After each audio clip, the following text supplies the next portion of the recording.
On this week's episode of Ride the Lightning, the Tesla unofficial podcast, Elon Musk announces the unveiling date for Tesla's Cybertruck, plus an update on the specs and performance of the Plaid Mode Model S, good news for Standard Range Plus Model 3 owners, and more.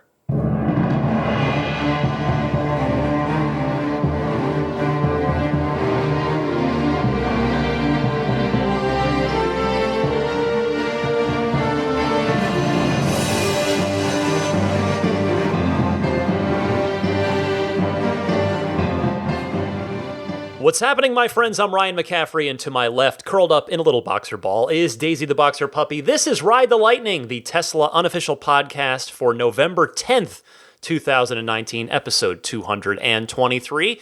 Yet another busy week of Tesla news. There is plenty to go over. I had a great time last weekend with the San Francisco Tesla Owners Club. I want to thank Rich, who heads up the club and coordinates everything.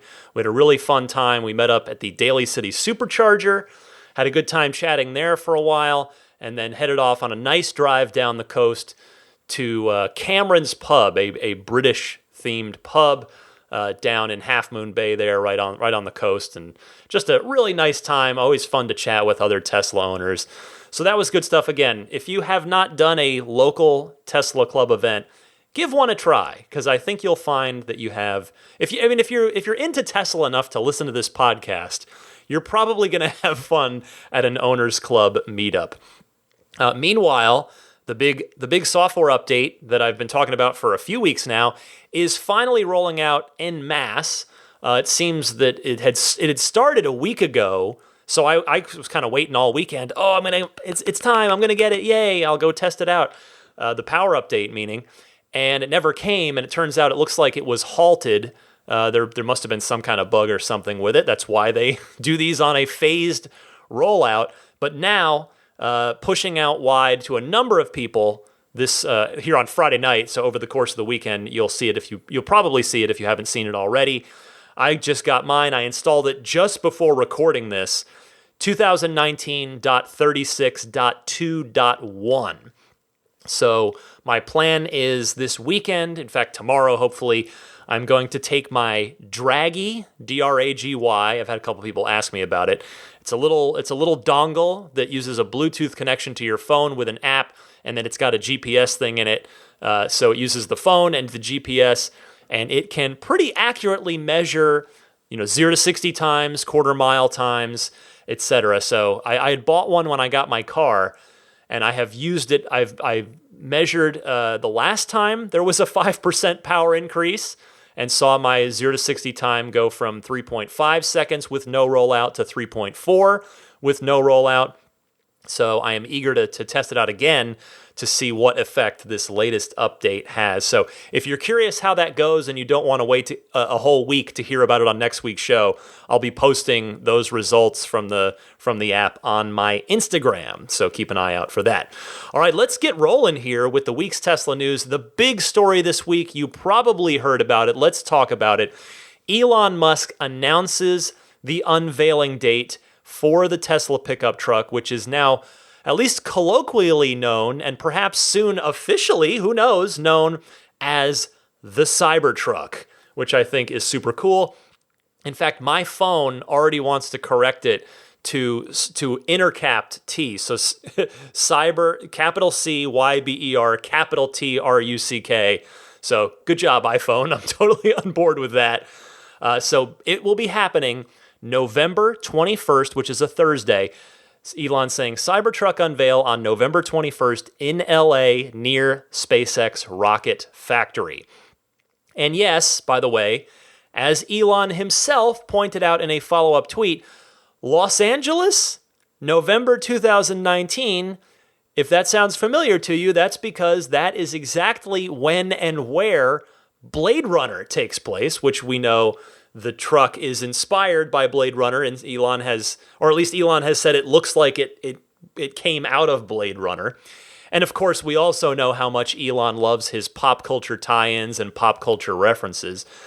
And just to hammer home the cyberpunk theory, the Blade Runner theory here, Elon replied to my friend Ben Sullins from Teslanomics, who had asked Elon, do we need to dress in cyberpunk attire at the unveiling event?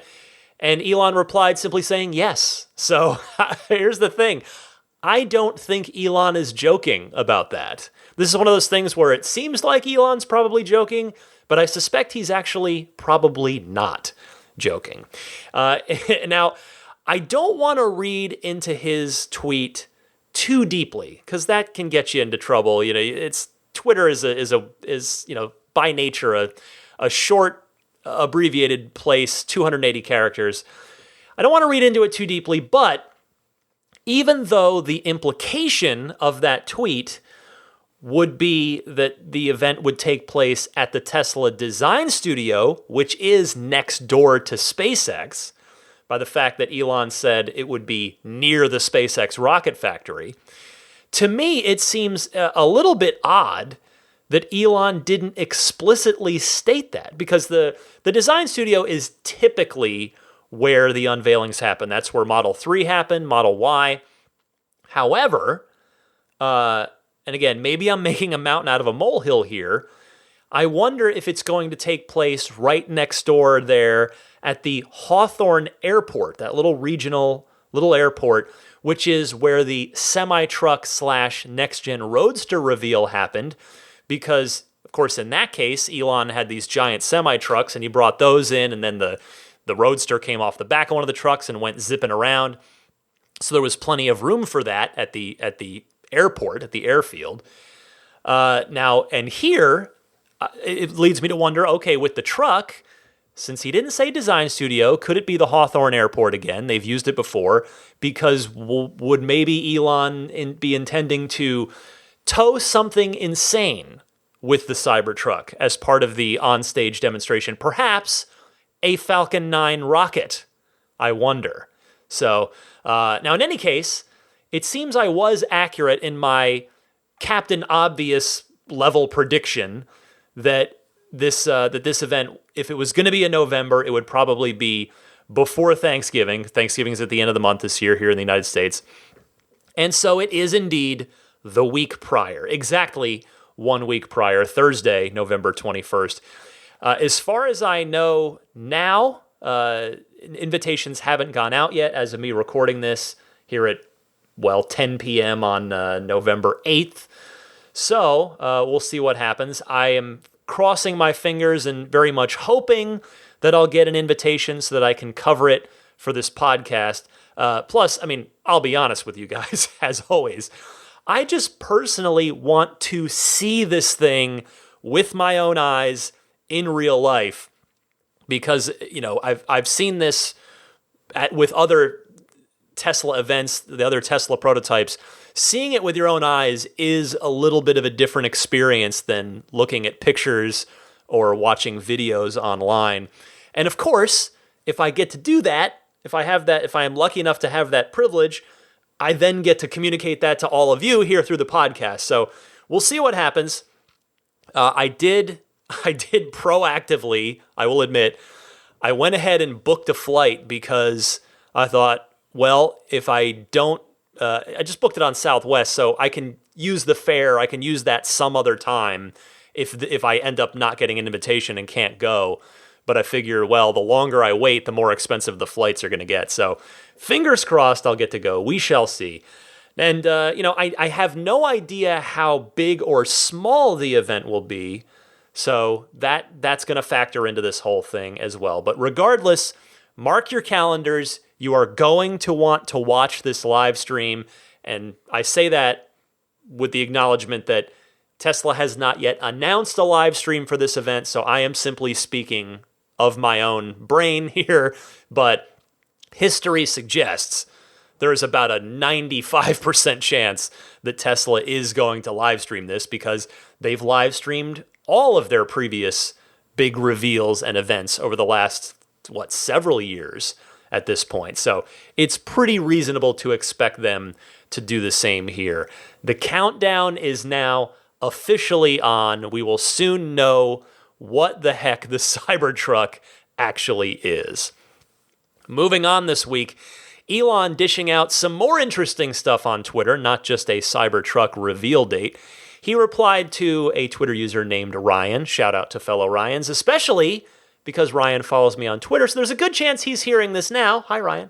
And if Ryan's Twitter bio is correct, and meaning if it's accurate, he works in production control at Tesla. So one of Elon's own employees asking him on Twitter, "Hey Elon, do you plan on using higher than current capacity battery packs for the Plaid S and X?" And Elon again choosing to reply saying, yes. Now this is not a surprise, certainly, but it's nevertheless really, really cool to hear Elon confirm it.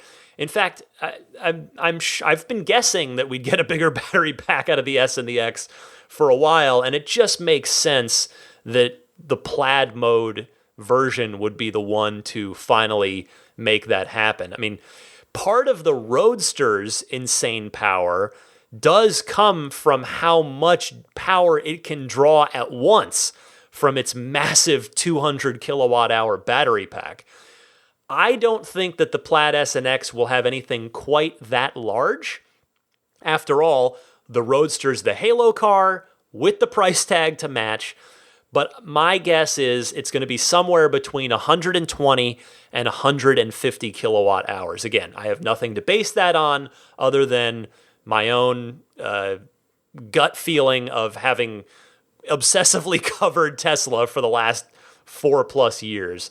So yeah, I would be surprised if the pack is any larger than 150 kilowatts. Not only just, again, kind of staying out of the Roadster's way, but because of price. Elon had already said that the Plaid S and subsequently X would be more expensive than the current cars, but, meaning the current Performance S, but cheaper than the Porsche Taycan, which is around $180,000, give or take. And with a bigger battery pack, there's another piece to this besides just the power of Plaid mode.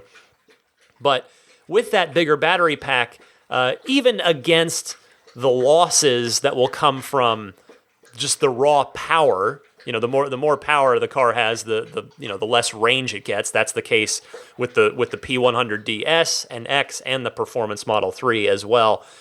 But nevertheless, a bigger battery pack should allow the Plaid S and X to sail past 400 miles of rated range while still leaving plenty of power to draw from for racetrack driving, for repeated drag strip launches. It is going to be really cool to see that car in action. On that note, I also believe that it's going to be a different battery chemistry, not the 18650 cells that are and have been in the Model S and X since they were originally rolled out, because Elon's already talked about that it's a new chassis, so that gives them the opportunity to redesign the battery pan and the whole structure of the car from on the inside, the guts of the car. And Tesla's probably got something new and newer and better up their sleeve that will assist with making Plaid as plaid-y as it can possibly be. But the bottom line, between the Plaid S, the Model Y, and initial production of the semi-truck, next year, 2020, is going to be an absolutely fascinating year to watch Tesla. I mean, every year is, in my experience, and like I said, I've been watching like a hawk for years now, but just 2020 is going to be so much fun. There is going to be so much neat stuff to cover. There probably will hardly be a dull week next year, which is good news if you're in the Tesla podcast business like I am. So stay tuned. It's going to be a fun year. Speaking of the Plaid Model S, that car continues to improve and impress at the Nurburgring in Germany. Teslarati reporting, quote, "Recent reports from German motoring publication Auto, Motor und Sport have revealed that the blue Tesla Model S Plaid prototype has broken the company's previous unofficial record on the Nürburgring, with the vehicle completing a lap around the track in 7 minutes and 13 seconds. The S was able to accomplish this feat not just once, but twice. It had previously done it in 7 minutes and 40 seconds in an earlier iteration. Now, if like me, you need your memory jogged on this, the Porsche Taycan, which, as we all know by now, seems to be the impetus for all of this Nurburgring and Plaid Mode stuff, at least the immediate public-facing version of it. The Taycan ran a 7-minute 42-second Nurburgring lap. So down to 7:13, which is really, really impressive. And just think, too, the next generation Roadster, which unequivocally will be lighter and more powerful than the Plaid Mode S, it is going to beat whatever the S does. Not probably beat, it will beat whatever the S can do. It's purpose-built for speed, number one. And number two, there's the Roadster's whole optional SpaceX package on that, where you can put cold gas thrusters on the car, which, as Elon said in my interview with him earlier this year, will allow the Roadster to do things that are, to use his word, unfair to other cars. Meaning, the car is likely to literally rocket through corners. I cannot wait to see what the Plaid S ends up being, and then what the Roadster after that ends up capable of. More updates from Elon Musk via Twitter. He was a busy boy on Twitter this week. Two-factor authentication is an option that is coming soon for our Tesla accounts. Elon replying to an inquiry from Tesla Owners Club UK leader Will Feely. Elon saying that two-factor authentication is coming soon. We're making foundational upgrades to the core Tesla corporate OS. Two-factor authentication will come right after that. So this is obviously a good thing, of course. More security, more security, more security, especially to these cars that we value so much, both not only emotionally, but financially, is a good thing. But it'll be an option, no doubt. If you don't like the trade-off, if you don't want the trade-off, which, the trade-off will be a little bit of inconvenience with logging into your account. It will be optional, I'm sure. But and if you're kind of not familiar with that two-factor authentication, basically think of it like pin to drive in your Tesla, but for your Tesla account. So it simply requires an extra step besides just your login and password to get in. For instance, texting you a 6-digit code that's only good for a few minutes that then you have to put in to the website or on your phone to access the account in order to maximize security there. Next, more good news this week. It's just a fun good news week. If you have a Standard Range Plus Model 3, the new update that is rolling out now has an extra benefit for you: faster supercharging. Your peak charge rate will now be 170 kilowatts on the V3 superchargers, which is up from the 120 kilowatts it was previously, again, on V3s. Well, I know, there's barely any V3s out there right now, but just make sure it's apples to apples. So that's obviously not as quick as the maximum charge rate of 250 kilowatts that the long-range Model 3s can do on V3. It's still a very, very nice improvement. And by the way, it's a decent bit faster than the peak charge rate for the long-range 3s at the V2 superchargers, which currently top out at 150 kilowatts. So just to give you a little bit of extra perspective and context on that, 170 kilowatts is nothing to sneeze at. That is going to be a really impressive charge rate. So here is to more V3 superchargers opening soon. We know a number of them are under construction. In fact, I saw a post on Reddit just tonight. In fact, let me see if I can dig up the poster real quick, because I didn't even have this on my notes. I had just read this, but it was a picture. Nothing, can't say this 100% definitively, but it appears that the Kettleman City Supercharger, which is kind of the prototype awesome supercharger. It's the one, it's between San Francisco and Los Angeles, and it is it's got the private lounge that only, you need a code that'll come up on your screen in your car when you pull up to it. You need the code to enter it. There's a barista in there. They sell some merchandise in there, including a specific Kettleman City Supercharger shirt, which is pretty neat. And anyway, Kettleman City, which Elon had previously said that Kettleman City would be getting upgraded. So the long and the short of it, as I was vamping there trying to find the post, which I've found, is Kettleman City appears to be getting its V3 Supercharger upgrade right now. And the credit for this goes to Tesla Motors Reddit user Sergeant Major General Guy, which it's abbreviated, but SGTMAJGENGUY. But thank you, Sergeant Major General Guy, for posting the photographs of some workers. There's photographs of workers holding new supercharger shells with all kinds of equipment, and a bunch of the existing superchargers there fenced off. So this, again, can't say it with 100% certainty, but I can say it with pretty darn close to 100% certainty that the V3 upgrade is happening at Kettleman City, which is just in time for the holidays, which I'm sure was the goal at Tesla. The Thanksgiving holiday weekend, which is coming up here in just a few weeks. There are going to be so many Teslas going up and down I-5 between San Francisco and LA, and just up and down the West Coast.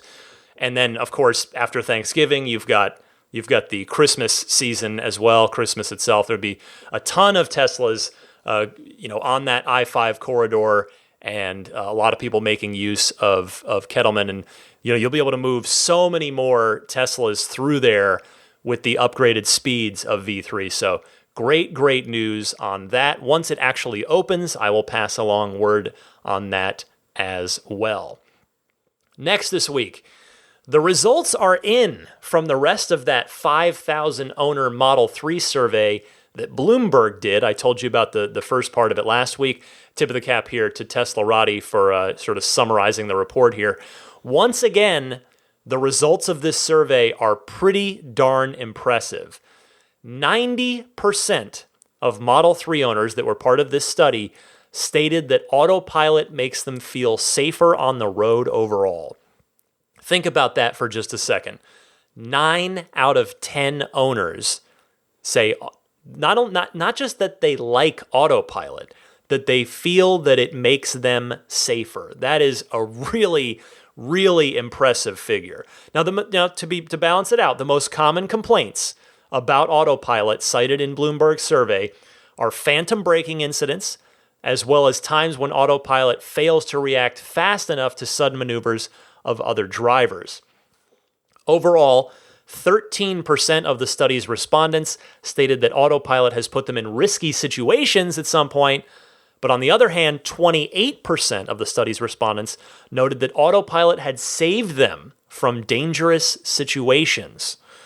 So that's some interesting food for thought there. Bloomberg's study also covered the usefulness of Smart Summon, the, of course, very recently released literal self-driving feature. Among the respondents, 70% noted that Smart Summon is a useful feature, while 41% stated that it's reliable enough for average drivers. 75% added that Smart Summon navigates well, and 81% noted that the feature's limitations are clearly explained by Tesla. The feature is perceived by the respondents as very safe as well, with 95% stating that Smart Summon avoids pedestrians, 90% noting that the feature avoids other cars, and 98% saying that the feature stops immediately when needed. Well, I'll tell you, if I'm being totally honest here, as I always try to be, I'm a little surprised that the Smart Summon numbers in the survey are that high, based off of what is the first public version of Smart Summon, because it's definitely still got plenty of quirks. I've seen plenty of videos online, read plenty of accounts, and it is great, don't get me wrong, it does neat stuff, but it's also, it does require supervision still.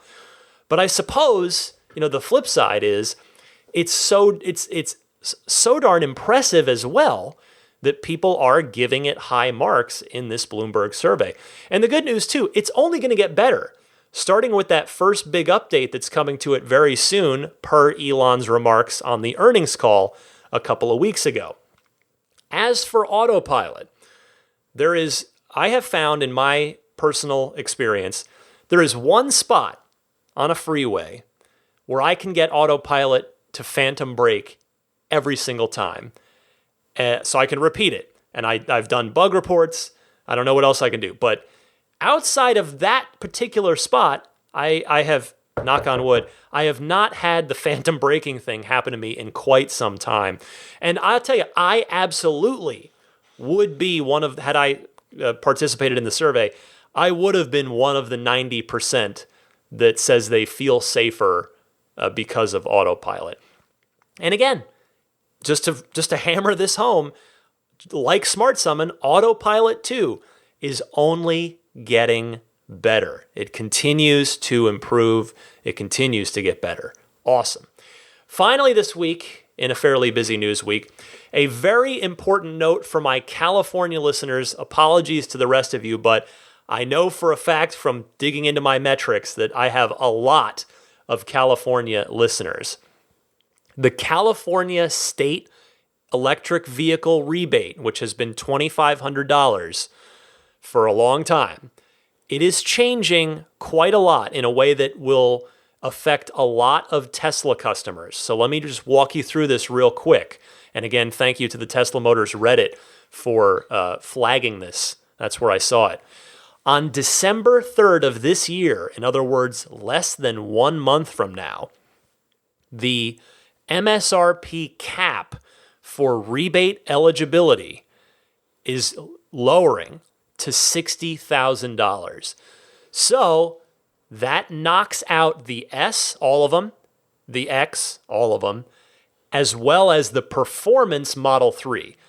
SX and P3D will no longer, if you buy one, you will not be able to get the California State Electric Vehicle Rebate. And I was going to say the $2,500 rebate, except one of the other big changes here is that the amount of the rebate is decreasing. It's going from $2,500 down to $2,000, which is still a very significant amount of money. $2,000 is nothing to sneeze at. But the bottom line here is this is tough because it's not tough long term. I totally get it long term. Talk about that more in a second. But there are a lot of people, probably plenty of you listening right now, who have, in California, who have already ordered a Tesla, particularly in this case, a Model 3.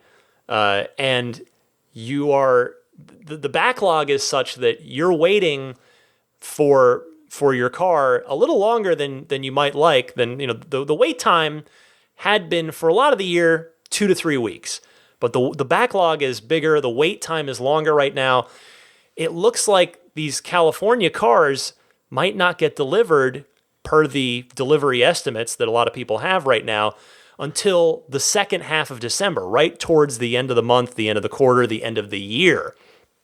And that is tough because of this December 3rd change to the program. So my hope is that perhaps Tesla will move the California orders up in the queue a bit, since California is the only state affected by this, in order, just to try and maximize the amount of customers that can take advantage of the California rebate before it changes.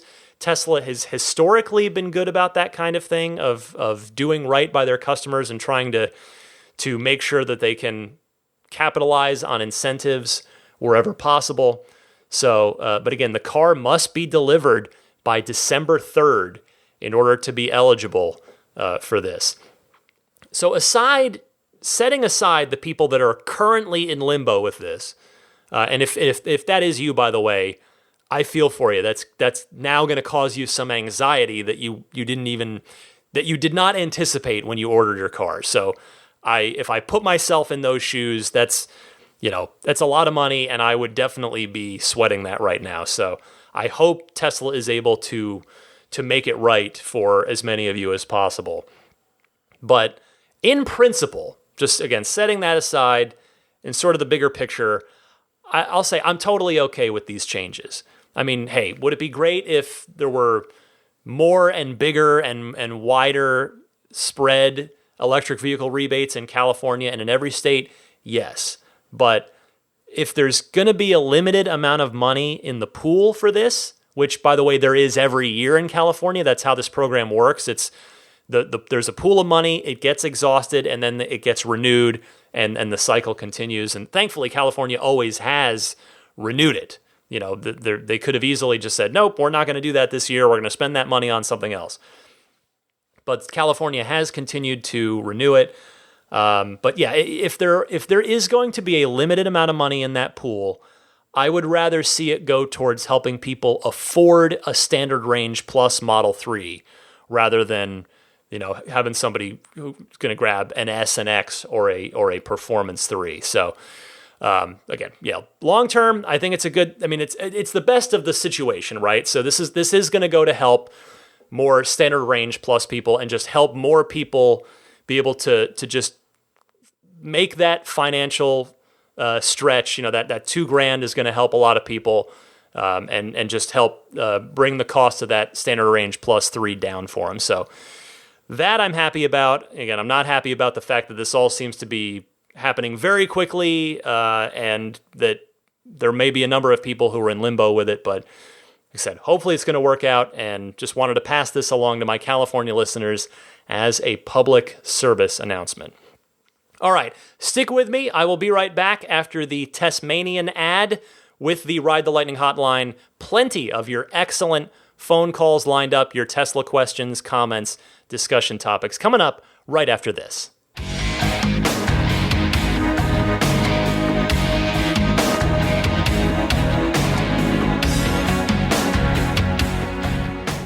This week, Ride the Lightning is brought to you by Tasmanian and their Model 3 soft cooler and floor mats. The Tasmanian soft cooler fits perfectly into the Model 3's rear trunk well or the Model X frunk. It holds up to 52 cans of beverages without ice packs or 30 to 40 with ice, holding temperature up to 48 hours with ice or the 3 included ice packs. The cooler has a heavy-duty nylon shell, sturdy closed-cell insulation, and is made with eco-friendly, non-toxic, odorless, and recyclable materials. Meanwhile, their custom-made Model 3 floor mats are sturdy and durable, 300% more temperature-resistant than normal PVC. They've got a deeply molded tread pattern that channels all spills, stains, dirt, mud, and snow away, and they're non-toxic, BPA-free, and 100% odorless. Order either or both today at Tasmanian.com. That's Tasmanian.com, Tesmanian.com. Time for your calls here in the Ride the Lightning hotline. If you've got a question, comment, or discussion topic as it pertains to the world of Tesla, give me a call. There are 2 easy ways to do it. Either use your smartphone's built-in voice recording software, record that question. Please try to keep it to 90 seconds or less. That's a minute and a half. And you can send that file to me at teslapodcast@gmail.com.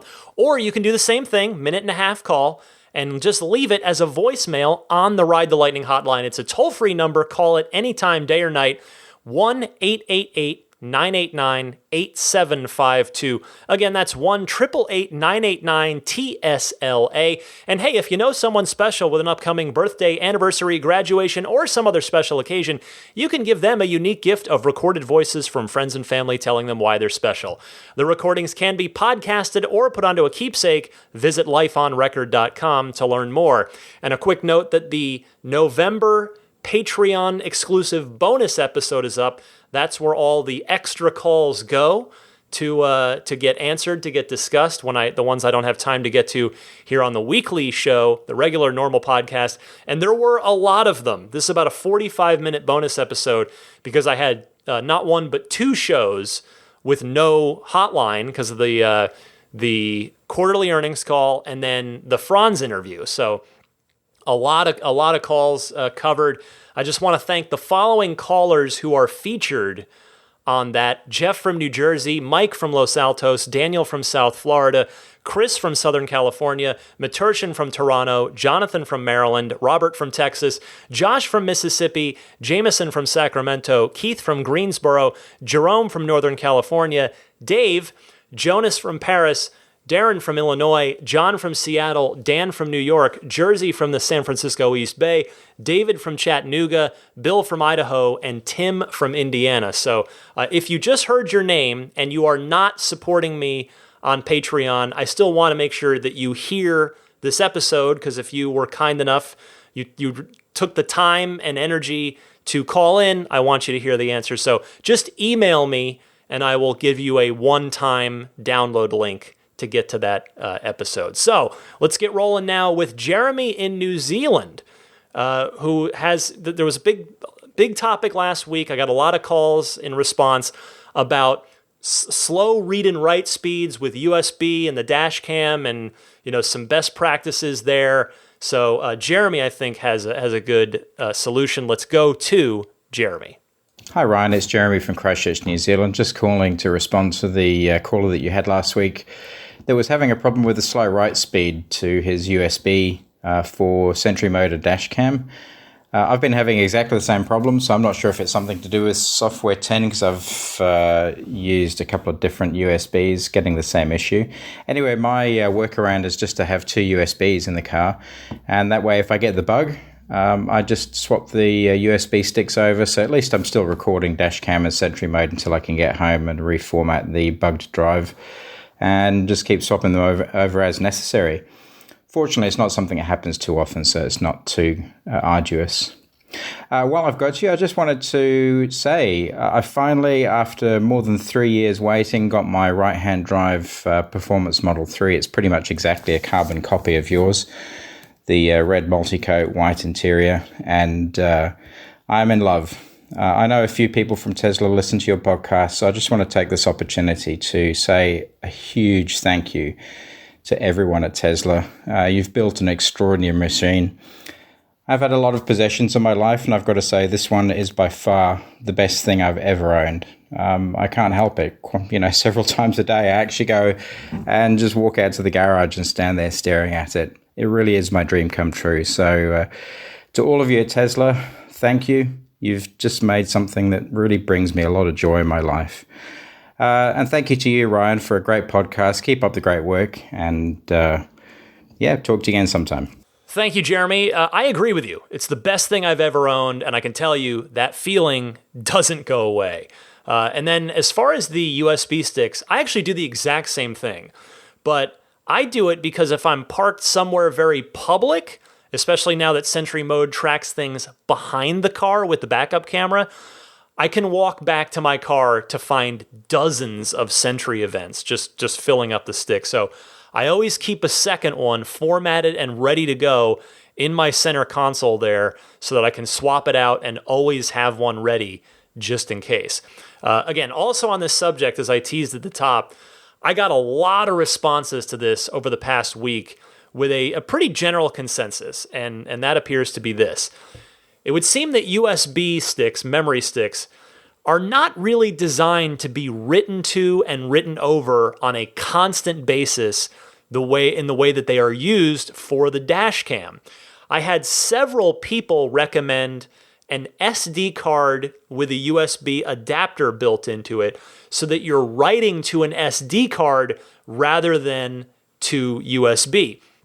Apparently, that method is still not perfect, but according to a handful of listeners that all independently wrote in, that is going to be a much longer term solution that should not suffer the same issues. And as a few people pointed out to me in their responses, the thing to keep in mind is you don't want to actually have an incident only to pull your footage for the police and or the insurance company, only to have it be corrupt or grainy or in some other way unusable. In fact, I want to pass along a specific recommendation that was given to me. It comes from Jake Keenholtz. Jake, thank you so much.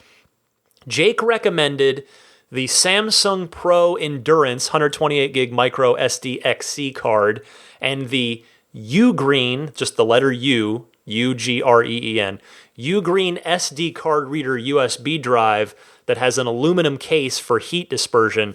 And he said, this new solution provides better quality footage, no glitches like my slow USB did, and has been solid. I shared this with my other Model 3 friends and it fixed their issues as well, end quote from Jake. So I went ahead and decided I'm going to take Jake's recommendation, and I ordered those two exact things myself. It was with tax, $50 for both of them. Not bad as a longer-term solution. In fact, I have my Amazon, the envelopes over there. I just haven't had a chance to put them in the car yet. They arrived today. So I will test that out over the weekend, take a look at some USB footage, kind of look at the quality of it, and just make sure everything is running smoothly. So, I'm not officially endorsing this myself yet, just because I haven't tried it, but I was more than happy to trust my audience because you guys, have never steered me wrong, and I try to do the same for you and never steer you wrong. So thank you, Jake. Thank you to everybody who wrote in with this. And of course, the other nice thing too about this setup that Jake had recommended that I'm going to try is 128 gigs will take a good bit longer to fill up than the cheapo 32 megs USB sticks. There are 32 gig USB sticks that I've been using that I've had sitting around my desk. So again, thank you, Jeremy, for your call. Thank you, Jake, and everybody else who wrote in on this topic. Let's go now to Brian from Juneau, Alaska. Brian, you might be the first caller from Alaska that I've ever had. I'm sure I have plenty of Alaskan listeners, but Brian, I think you might be the first one to actually ring up the Ride the Lightning hotline. So thank you for that. Brian asks about superchargers. Go ahead, Brian. Hey, Ryan. It's Brian from Juneau, Alaska. Midterm listener, first-time caller. I wanted to get your thoughts on superchargers. According to Tesla, there's 15,000 supercharging stalls open today, worldwide. My question is, if Elon is stating that we'll have full self-driving in 365 days a year or less, why aren't all superchargers being built today being the autonomous snake chargers? That seems logical to me. As the number of superchargers increases, that will just be that many more they have to retrofit later. And that will obviously take more than a year to retrofit them all. I remember Galileo Russell had a similar question at Autonomy Day. Elon said to his question, it's a known situation and it's trivial. And that's pretty much all he said about it. I happen to think this is not a trivial situation because it'll take so much time to retrofit all these superchargers. What are your thoughts? And thank you so much. Love the show. Thanks for being such a Tesla enthusiast for us all. Thank you. I agree with you, Brian, in that I don't think it's trivial either. I go back to my interview with Elon back in late May for my answer on this. In the interview, he told me that the supercharger deployment is a cost issue, that they have to be strategic with rolling out new or upgraded superchargers lest they run out of money. So the real need for autonomous charging is still realistically pretty far away, all things considered, even if Elon says it's going to be feature complete fairly soon. And just look at Q3, right? They just blew everyone away and turned a profit in a very healthy, cash flow positive, sustainable way. If Tesla can keep building on that and continue to improve their overall financial health, then yes, it will cost more to retrofit the superchargers with charging snakes because there will be more superchargers.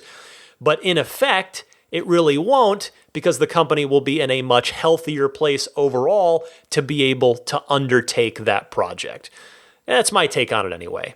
Thank you very much for calling in, Brian. Let's go out to New York, talk to our friend Joe. Joe from New York talking Tesla service. Hey, Ryan. It's Joe from New York. I wanted to let you know that there's been an improvement in the way Tesla service is running.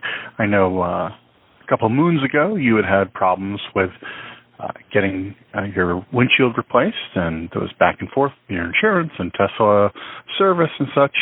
I will let you know that I had a issue with my glass, needed it to get replaced in the end, and I made an appointment, dropped it off in the morning, and I got a text in the afternoon saying that it was ready, and I picked it up the next day. So I don't know if it was just an issue with your service center or my service center in Mount Kisco is fantastic, but I certainly had a good experience. Love the podcast. Take care. Bye-bye. Great to hear this, Joe. Thanks for calling in, and I'm happy to hear that Tesla took good care of you. When I had my glass odyssey, let's call it, it was before Tesla had pulled the glass work in-house on a regular basis. They were outsourcing it, which that was what proved to be the heart of my woes with that process. When I finally did get taken care of, 6 weeks later, as you may recall, Tesla ended up doing it themselves, and hey, they took great care of me. It was great.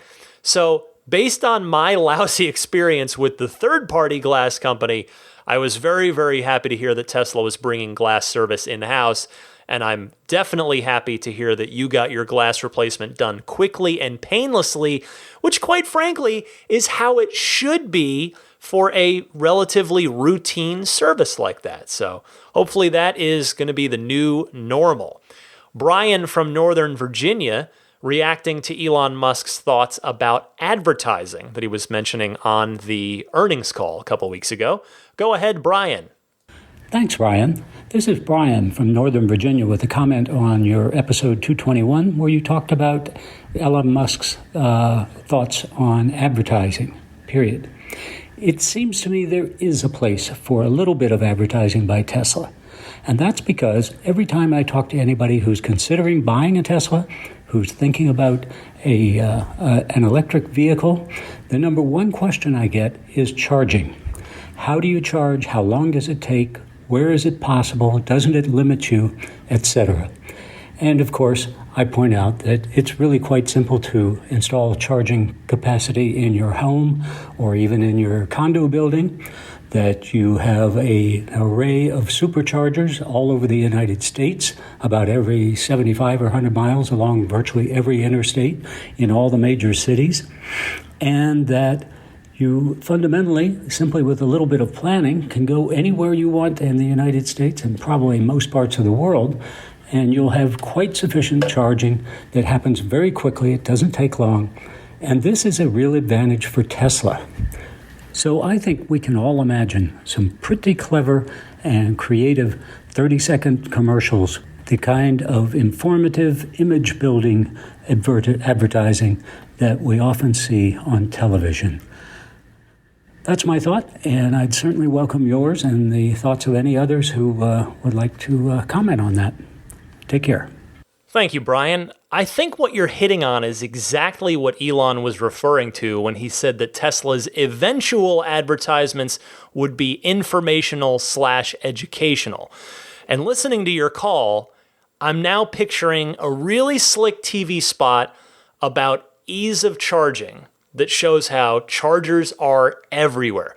Maybe like a series of quick cuts that get even quicker as the ad goes on, showing a 110 volt outlet, a regular wall outlet, then a garage charger, then a wall connector, then a public charger and a supercharger, and then zooming out to the entire United States supercharger map, and then the entire world supercharger map.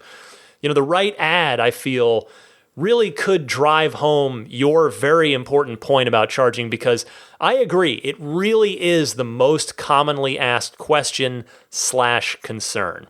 Thanks for your call, as always, Brian. Let's go out to Anthony in New York, who has a question about Model 3s, because he's a Model S owner. Go ahead, Anthony. Hi, this is Anthony from New York, and I have a question with regards to what I call when I walk past Model 3s, I'm a Model S owner with a key fob, I notice that the headlights give a short burst on the rim around the headlights, almost like the Tesla knows that I'm walking past with a key fob and is looking at me. I'm not sure if anyone else has experienced this. It's pretty cool. Hey, Anthony, I'm sorry that your call broke up quite a lot there, but I was able to pick up what you were getting at. Anyway, I wish it was that cool, but what you're actually seeing is Sentry Mode in action. When a 3S or X that has Sentry Mode capability has it turned on, it will give you a quick wink, as you say, of the headlights if it detects motion close to it. So you are being recorded, my friend, when you notice that happening. So I've had when that happens to me, I'll turn and wave at the car in case the owner decides to look at the footage later. Thanks, Anthony. Next up is Blake from Toronto, who has been having a particularly strange issue with his mid-range Model 3. Blake, you're on the air. Hi, this is Blake from Toronto. We picked up a nice mid-range Model 3 in December and enjoy it immensely, although we've had troubles with the radio. Our very first update in February of this year, the radio started getting glitchy. Occasionally it would stop working. Subsequent updates have actually made this worse. To the last update, our radio doesn't even work anymore. We used to be able to switch to streaming and back to radio, and it would bring it back up, but the radio just stopped working. I'm just curious if anybody else has seen this and had this problem before. Thanks. And I love the podcast. We've been investors from the very beginning of Tesla, and it probably took us a number of years, like many people listening to this, to get our first, and we absolutely love it. And I can't stop driving people around. It brings a smile to my face when somebody says, hey, what about this Tesla, and can I go for a ride? Because of course you can go for a ride. Anyways, love the podcast. Have a great day. Thanks. Blake, I am sorry to hear about your radio troubles, and I have to be honest with you, I can't say I've heard of this elsewhere in the community. It's not to say it hasn't happened, but I haven't seen anything about it, and I confess, this is true, I've literally never once used FM radio in my car. I've always, and I am always listening to streaming and occasionally something via Bluetooth off my phone, so I wonder if your FM antenna, assuming the car has one, I presume it's there hidden somewhere, if that antenna might be faulty. I would go ahead and make a service appointment through your app for that right on your phone. And my guess is that if indeed there is an FM radio antenna, as I suspect there is, that Tesla will hopefully just replace that for you, and hopefully that will take care of the problem. Let's go next to Scott. Wants to talk about range as it pertains to different variations of the Teslas. Go ahead, Scott. Hey, Ryan. This is Scott Buckholtz. First-time caller. Have a technical question for you. Do you understand, or do you know why when you look at the Model S and X and you go from a single motor to a dual motor, the range increases? However, on the Model 3, when you go from the rear-wheel drive, the single motor, to a dual motor, the range decreases. It goes down, does the exact opposite. And I was just curious if that is an actual range drop, or is that just one of those EPA numbers that they throw out there that has not quite an accurate meaning? Thank you very much. Enjoy the show. Take care. Bye-bye. Scott, this was a real thing. I say was because, of course, a single motor S or X has not been available new for quite some time. But the reason for it is because of the induction motor that was used in the older variations of the dual motor S and X. One of them could shut down at cruising speed in order to be more efficient. And when you did need both motors for the all-wheel drive, it could make millisecond level adjustments to the power at each wheel and thus actually be more efficient than a rear-wheel drive only S or X. The Model 3's range goes down in a dual motor configuration because it uses a permanent magnet motor in the rear that can never actually shut off the way a permanent magnet motor works. So there is no efficiency gain from, when you're cruising on the highway, that permanent magnet motor is always on, as it were. So I hope that I know that's a pretty general explanation, but hopefully that helps. Let's see. We've got 3 more calls this week. Tamer from Portland is next, and he is responding to Elon Musk's comments from the earnings call about the S and the X being only produced now for sentimental reasons. Go ahead, Tamer. Hey, Ryan. This is Tamer from Portland. I wanted to make a couple comments. When Elon was talking about the S and the X not being as important to the lineup anymore. I definitely agree with him, and I don't think he meant any offense to S and X owners or early adopters. this guy has always been a super forward-thinking guy, years ahead of everyone. And he's been working on these cars for so long to make them so great so that he would have a chance to get the Model 3, and a mass market car launched and accepted. So that was his goal, I think, from the very beginning. So I think he's just super excited about it and wants it to be, super successful. And that's, his dream has always had that mass market car. The other thing I wanted to make a comment about was the Q3 report and some of the comments that Elon had. I think the Model Y and the Model 3, question about looking so similar is an issue, and I think they probably took a little bit of heat for it when the reveal showed up. And there are comments saying, hey, the S and the X both, their sales went up when they were revealed. I don't think is a fair comparison because they look so different, and the Y and the 3 really looked too similar.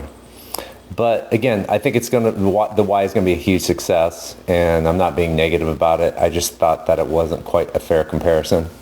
But the good news is the latest pictures of the Model 3 next to the Model Y, I think they actually did tweak it quite a bit, and I wanted to know what you guys thought about it. It definitely looks taller. It looks a little bit meaner. It looks like a real SUV now. And so I'm really excited about that. But, all the best to everyone who's bought a Tesla, and for Tesla in general. It's just such a great company. Anyway, thanks very much. Great podcast. Thanks for calling in, Tamer. I agree with you about where Elon's head was at with regard to those Model S and X sentimental reasons comment. He is indeed always looking ahead at the bigger picture, so I suspect you're pretty spot on there. I would also agree with your comment about the S versus X, 3 versus Y comparison. But about the Model Y being tweaked significantly since the unveiling 7 months ago, maybe, but honestly, I think it's probably more about context. The Model Y unveiling did not show the car very well. When I went back and looked at the live stream after I got home from the event itself, where, by the way, I could not see the stage during the presentation from where I was standing, I couldn't see the car, put it that way. This was a dark blue Model Y with black wheels on a black stage with, honestly, lousy lighting. You couldn't really get a good look at the car.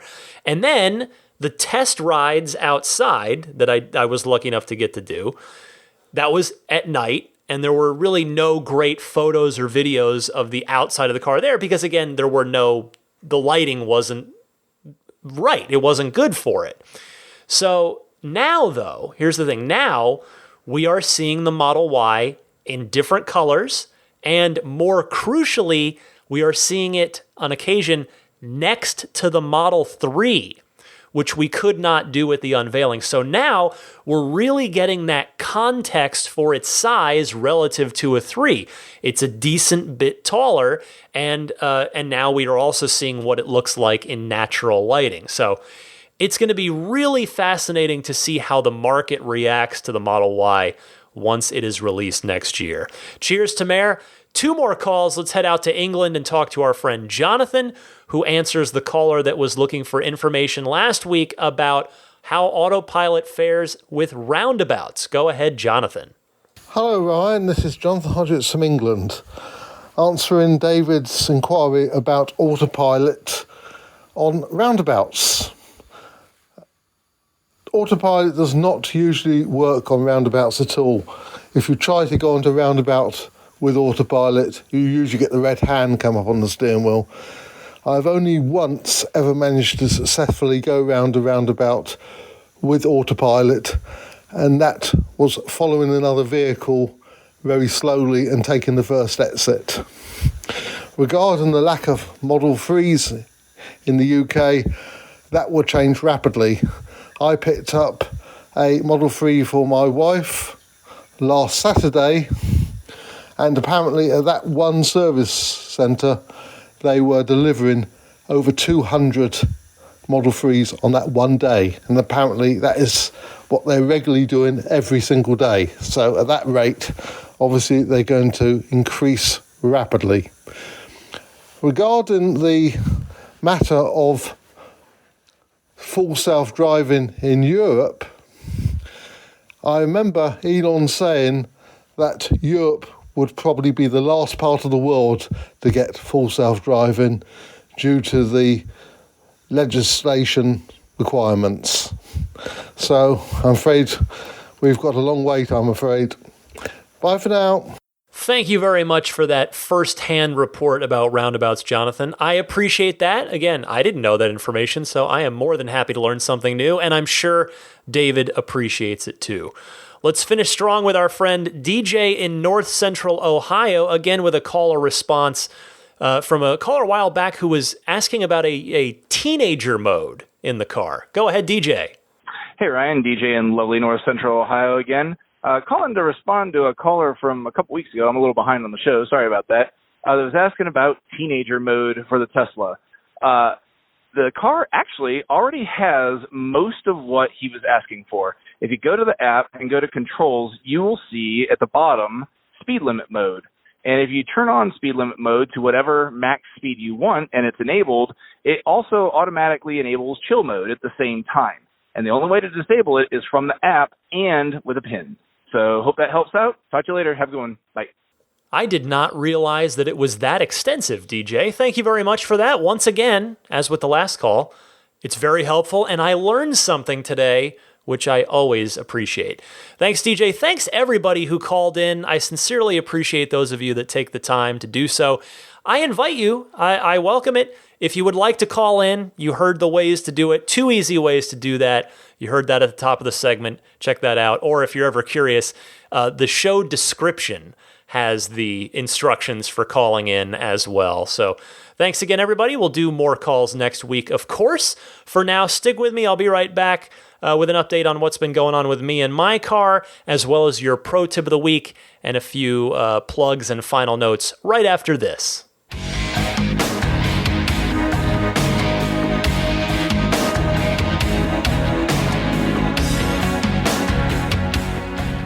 I have many reasons to thank all of you listeners every week, and this week I have a new one. Thanks to a tip from a few of you, I think this mostly came from Instagram, where I was posting about this stuff over there, with my whole pothole tire blowout situation. I went and bought a full replacement road hazard warranty for my new tires from America's Tire, which in some parts of the United States is known as Discount Tire. They stock the Performance Model 3 20-inch Michelin tires, and the guy there said that they do 20 to 30 Teslas every day. By the way, thanks Bay Area roads. So yeah, it turns out you can buy a full road hazard, full replacement warranty from them, even if you didn't buy the tires there, so long as you've got enough tread left on the tires to qualify. I don't know what that amount is. I didn't think to ask, but the gentleman did come out and measure the tread depth on my tires, and I knew I would be fine because they were like a week and maybe a couple 100 miles old. So again, since Tesla doesn't offer a road hazard warranty themselves, take note of this. If you're taking delivery on a brand new Tesla and you've got an America's Tire, Discount Tire, again, I mean, I'm not affiliated with them at all, although maybe I should be at the rate I'm going through tires. But no, it's, this. I've used them before. When I lived in Arizona, they did my DeLorean tires for me, so they always took good care of me. Anyway, yeah, you could do this with a new car. If you take delivery, you could zip your car over there, get your tread depth measured, and grab a warranty, a full replacement warranty on your new car tires. If I had known this, this could have saved me hundreds and hundreds of dollars. So wanted to pass this along to everybody. Thank you to the handful of folks that suggested that I do that. Now for the pro tip of the week, let's go to Josh from Virginia with what might be one of the most unique and special case pro tips of the week ever, but I found this so fascinating that I wanted to play this. I wanted to share this with you. So, Josh, you're on the air.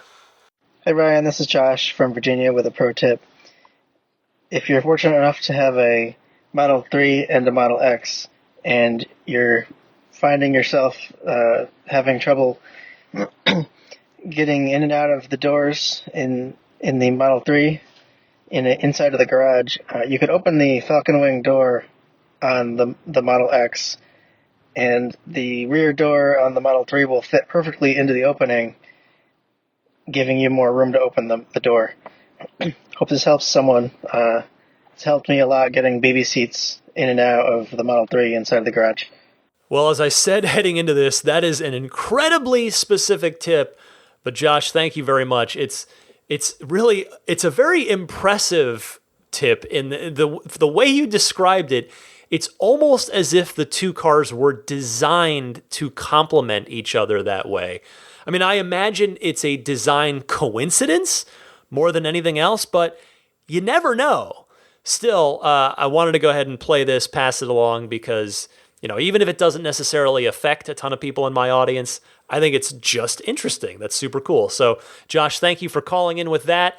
And with that, let me just mention a couple things, starting with Immaculate Reflections. So Jeff passed along word. He told me that he is going to run an insane Black Friday deal, a limited quantity thing. So if you want, and it's on full body paint protection film. So he told me what the number is, and I was like, "Are you sure you want to do that?" And he said, "Yes." So there is a major discount if you want to wrap your entire car in a full body paint protection film, which, like I said, I've done with mine, and I'm so it's already saved me a few times. I had the gash on the bumper, which if I hadn't done the whole thing, that would have been a gash in the paint. I had that weird little object, something I hit that came out of the car and gouged the film on the lower part of the passenger door not long after I got it, that would have gone into the paint had I not had the full body film. So it's certainly been worth it to me. If you plan on doing it and you're in the Bay Area or you're going to be in the Bay Area, you can capitalize on a great deal, a great discount on that paint protection film service from Immaculate Reflections right now. So contact Jeff at Immaculate Reflections by visiting the website, which is irdetailing.com. He's, of course, I've mentioned the last several weeks, he's got a couple of other promotions running as well. So take him up on those. He does great work. Meanwhile, if you are in the market for a wireless charging pad for your Model 3 that just drops right in the center console, no tools needed, wirelessly charges your smartphone if, in fact, your phone has Qi standard wireless charging, you can grab the second gen Jada wireless charging pad, which I have in my car. I had purchased the original one and liked it very well, but the second gen version is way better.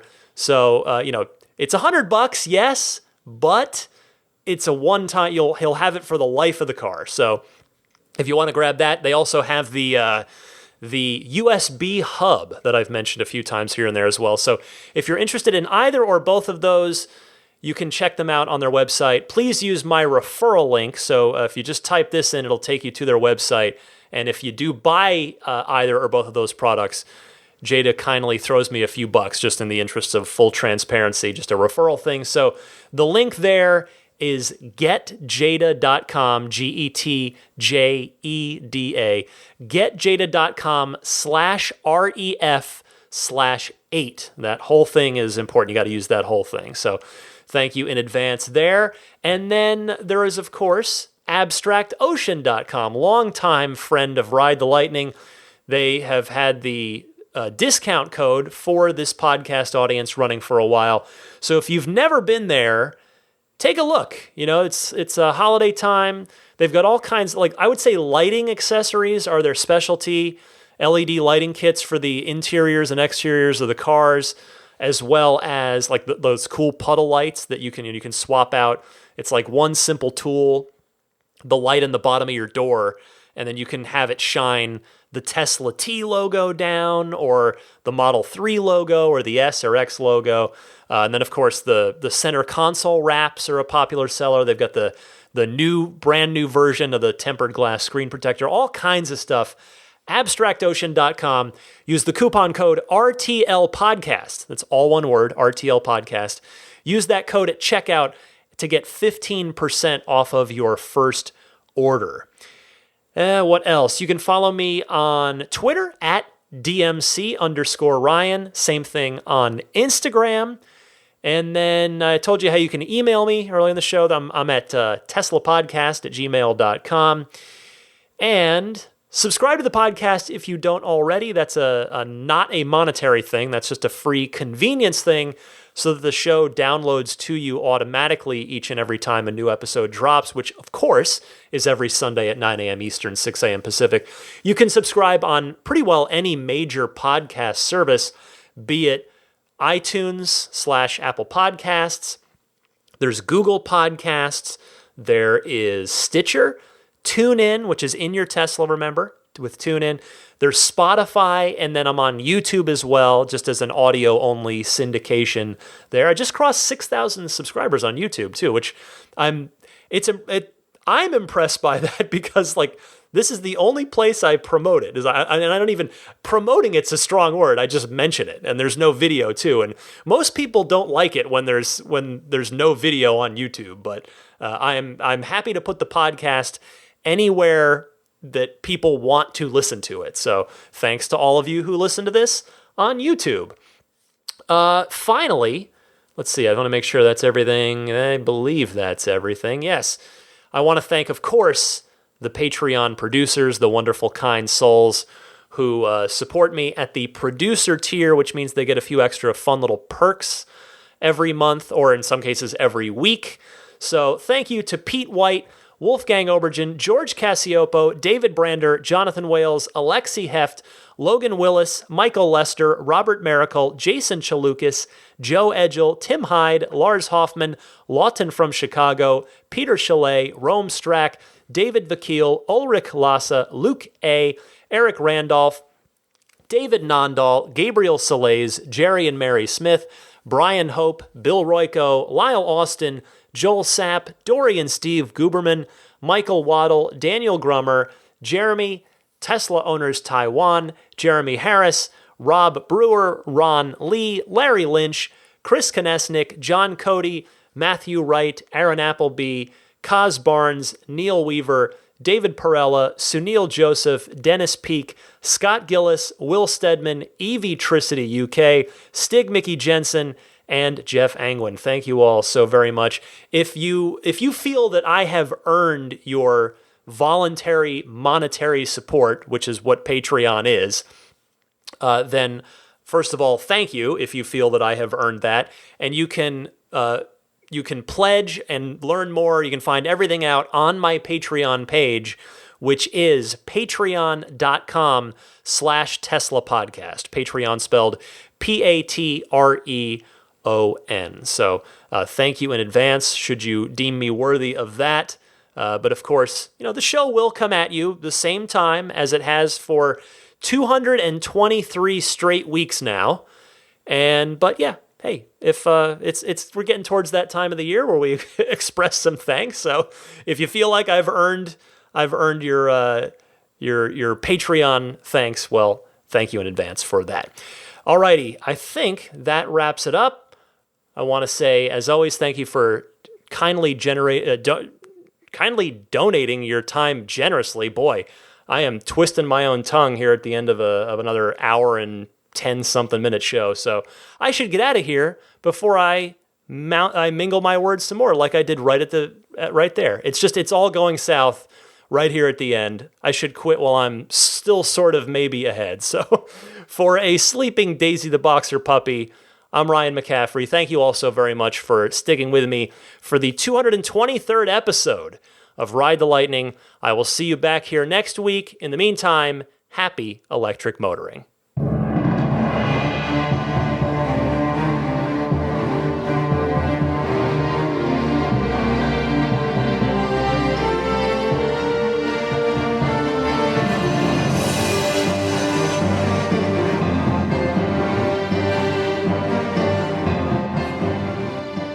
I mean, I think a Tesla is the most fun thing you could possibly buy ever. That's what it's meant to be. Our goal is to make it's not exactly a car. It's actually a thing to maximize enjoyment. It's maximum fun.